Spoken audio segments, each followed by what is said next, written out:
थोड़ी देर में होगा अजित पवार का अंतिम संस्कार। अजित पवार का पार्थिव शरीर बारामती के काटेवाड़ी स्थित उनके निवास स्थान पर लाया गया। पुलिस द्वारा दी गई जानकारी के अनुसार सुबह 9 बजे तक पार्थिव काटेवाड़ी में रखा रहेगा। अजित पवार के अंतिम संस्कार की तैयारियां आखिरी चरण में है। वीआईपी मूवमेंट को देखते हुए पुलिस ने भारी सुरक्षा का बंदोबस्त किया। सुबह 9 बजे यहां से अंतिम यात्रा शुरू होगी और विद्या प्रतिष्ठान के मैदान पर अंतिम यात्रा खत्म होगी। 11 बजे अजित पवार के पार्थिव का अंतिम संस्कार किया जाएगा। 10 बजे उनके पार्थिव शरीर को विद्या प्रतिष्ठान लाया जाएगा। अंतिम संस्कार सुबह 11 से 11:30 बजे के आसपास पूरे राजकीय सम्मान के साथ किया जाएगा। आज सुबह 10 बजे पीएम मोदी की मीडिया ब्रीफिंग। निर्मला सीतारमण आज संसद में आर्थिक सर्वेक्षण करेंगी पेश। 1 फरवरी को बजट किया जाएगा पेश। यूजीसी के नए नियम पर सुप्रीम कोर्ट में आज सुनवाई। यूजीसी जातिगत भेदभाव नियमों के खिलाफ सुप्रीम कोर्ट में जनहित याचिका दायर याचिका में सामान्य वर्ग के छात्रों को राहत न देने को चुनौती दी गई है। छात्रों ने सरकार से पुनर्विचार की मांग की। सरकार जल्द ही देगी स्पष्टीकरण। यूजीसी के नए कैंपस नियम को लेकर अखिलेश यादव का आया बयान। बोले नियम ऐसा होना चाहिए कि किसी बेगुनाह को सजा न मिले। यूजीसी के नए कैंपस नियम पर राजनीति। बीजेपी नेता ब्रजभूषण शरण सिंह ने इस नियम को बताया भेदभावपूर्ण। सरकार से नियम वापस लेने की अपील की। पश्चिम बंगाल के सिगुर में ममता की रैली। कहा केंद्र मदद करे ना करे हमारी सरकार करेगी बंगाल का विकास। बंगाल चुनाव से पहले ममता बनर्जी का मुस्लिम दाव। कहा 30% आबादी को छेड़ोगे तो मुश्किल कर देंगे जीना। गुजरात में बड़ी आतंकी साजिश का पर्दाफाश। जैश ए मोहम्मद के टेरर प्लान में शामिल आरोपी को एटीएस ने गिरफ्तार किया। दरभंगा में सीएम नीतीश कुमार की समृद्धि यात्रा। 90 नई योजनाओं का शिलान्यास और उद्घाटन किया गया। सोनम वांगचुक की पत्नी से जुड़ी अर्जी पर आज होगी सुप्रीम कोर्ट में सुनवाई। गृहमंत्री अमित शाह आज 2 दिन के दौरे पर पहुंचेंगे असम।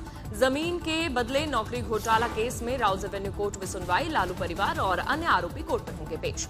अगले हफ्ते अमेरिका की यात्रा पर जा रहे हैं विदेश मंत्री एस जयशंकर। द्विपक्षीय नीति पर होगी चर्चा। 10 अरब देशों के विदेश मंत्री और उप विदेश मंत्री भी बैठक में लेंगे हिस्सा। आर्यन खान के नेटफ्लिक्स शो के खिलाफ मानहानि मामले में आज फैसला। जस्टिस पुरुषेंद्र कौरव सुबह 10:30 बजे सुनाएंगे फैसला। समीर वानखेड़े ने दायर किया था मानहानि मामला। फरवरी में कनाडा के दौरे पर जाएंगे एनएस अजीत डोभाल। कनाडाई प्रधानमंत्री से करेंगे मुलाकात। टीएमसी ने चुनाव आयोग से मिलने का मांगा समय। 2 फरवरी को करेंगे मुलाकात। एनआईए ने केरल में पीएफआई से जुड़े कई ठिकानों पर चलाया तलाशी अभियान। जिहादी गतिविधियों को लेकर चल रही है जांच। तमिलनाडु में सीएम स्टालिन का दावा। कहा सत्ता में आने के 1728 दिनों में 4000 मंदिरों में हुई प्राण प्रतिष्ठा।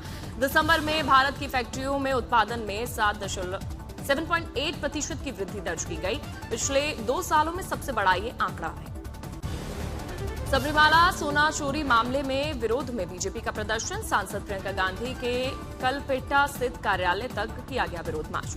गोरखपुर में सीएम योगी का जनता दर्शन में निर्देश। कब्जा मुक्त कराए जमीन भू माफिया पर सख्त हो एक्शन।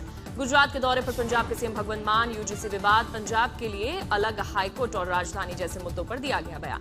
दिल्ली हाईकोर्ट ने बारामूला से सांसद इंजीनियर राशिद की यूएपीए आतंक फंडिंग मामले में आरोप तय करने के फैसले को चुनौती देने वाली याचिका खारिज की। आवारा कुत्तों पर सुप्रीम कोर्ट ने राज्यों को लगाई फटकार। 2025 में 20,900 कुत्तों के काटने के मामले सामने आए। राजधानी दिल्ली की हवा के साथ ही पानी भी प्रदूषित। यमुना में नजर आया झाग। पीलीभीत के नगर पालिका ने किया पतंग उत्सव 2026 का आयोजन। स्वच्छ भारत मिशन के तहत जागरूक करने का उद्देश्य। जम्मू कश्मीर के राजौरी में सूफी संत बाजी मियां इस्माइल के दरगाह पर 56वां सालाना उत्सव। हजारों लोगों ने की शिरकत। दरभंगा में मार्च से शुरू होगी रात्रि हवाई सेवा। सभी तरह की कागजी प्रक्रिया पूरी। नालंदा के परबलपुर में चल रहे क्रिकेट टूर्नामेंट में 16 साल की एक लड़की 10 लड़कों की टीम की कर रही है कप्तानी। अपनी शानदार गेंदबाजी से बटोर रही है सुर्खियां।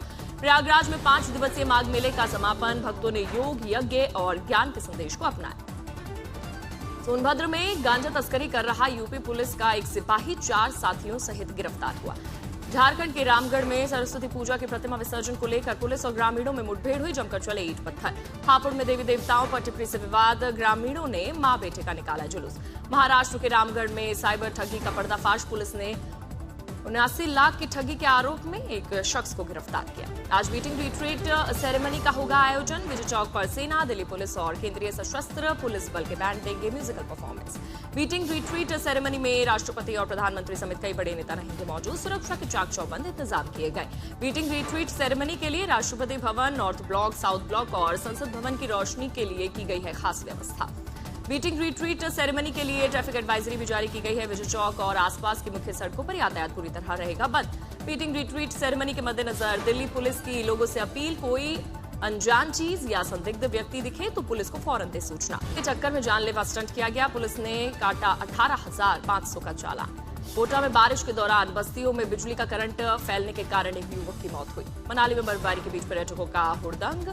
अर्धनग्न होकर सड़क किनारे गाड़ी की छत पर नाचते दिखे पर्यटक। ओडिशा के मयूरभंज के बहालदा इलाके में 10 फीट लंबा कोबरा का रेस्क्यू किया गया। इलाके में दहशत। बेतिया के जगदीशपुर में दिल दहला देने वाली घटना सामने आई। दोस्तों के साथ घूमने गए किशोर की चाकू मारकर हत्या।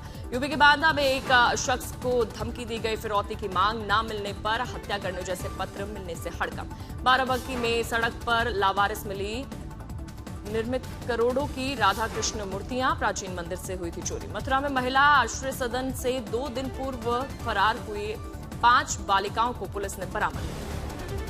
चंबा में भारी बर्फबारी की चपेट में आई कई दुकानें, कोई भी हताहत नहीं। गुरेज घाटी में भारी बर्फबारी से लगभग 100 घर क्षतिग्रस्त हुए। राहत बचाव कार्य जारी। जम्मू कश्मीर के डोडा में हुई ताजा बर्फबारी। प्रकृति ने किया अद्भुत श्रृंगार।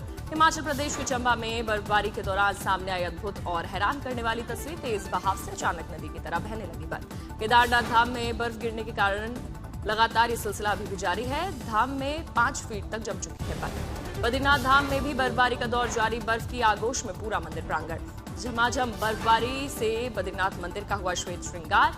हनुमान चट्टी से बद्रीनाथ धाम तक पूरे रास्ते बर्फ ही बर्फ। चंबा की पांगी घाटी में लंबे अंतराल के बाद हुई रिकॉर्ड बर्फबारी। हर तरफ बर्फ की मोटी चादर बिछी हुई है। टिहरी गढ़वाल में बारिश और बर्फबारी। ऊपरी इलाकों में हल्की से मध्यम बर्फबारी। खरगोन में तूफान, बारिश और ओलावृष्टि से फसलों को भारी नुकसान हुआ।